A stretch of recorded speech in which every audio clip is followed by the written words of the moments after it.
Okay, here's the proof of theorem 2A for this set. If you've got a triangle, two triangles with angles that match up, with angles that you can match up, then their sides must be in proportion.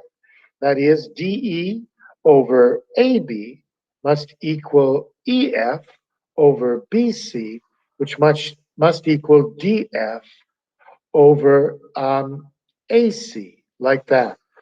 That they must be in proportion. Well, there's a whole number of steps you've got to go through, and the first thing you've got to do is to make a construction.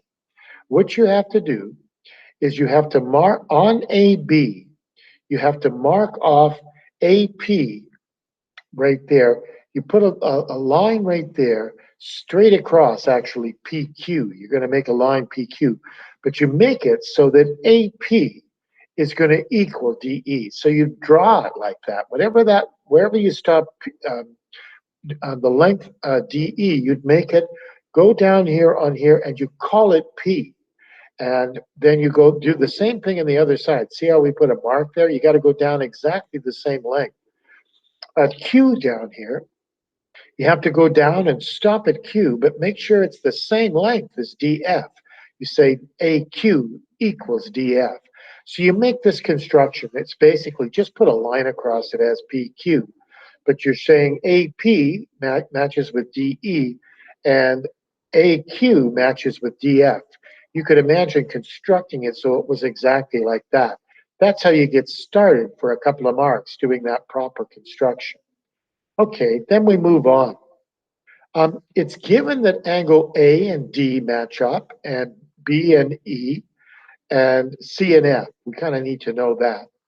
But from our construction, we've got that AP is equal to DE. And we know that angle A and D are equal because that's given.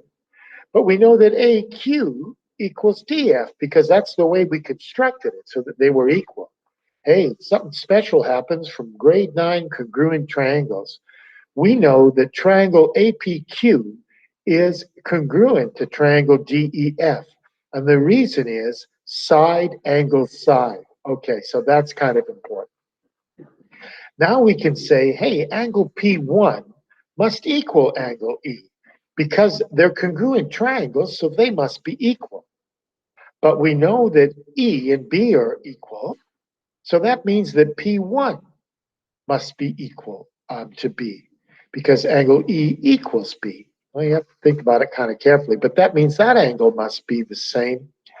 P1 must be the same as B as well, this number down here, this angle down here. Okay, now if P1 and B are the same, well, if those are the same angles, it makes PQ and BC must be parallel lines because their corresponding angles are equal. Oh, but gee, we just did that whole thing with the proportionality theorem. If we've got PQ going across this line, and we've just proved now, it took a few steps to prove that it's parallel, then we can say that this big thing, AP must be congruent to AB, and AQ must be congruent to AC. The short over the long, that must be true because of the proportionality theorem, because we've got a parallel line going across here. And now just for the last thing, we've got that AP is equal to DE because that's how we constructed it, and AQ is equal to DF because that's how we constructed it. If that's true, then instead of AP over AB, we can write DE over AB. And instead of AQ over AC, we can write DF over AC. And hey, I think we've just done it.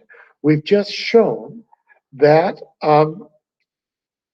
DE is proportional over AB equals DF over AC. So if these angles are the same, their sides are proportional. We just proved this thing back here. DE over AB equals EF over BC. And with a similar kind of work, we get to DF and AC as well.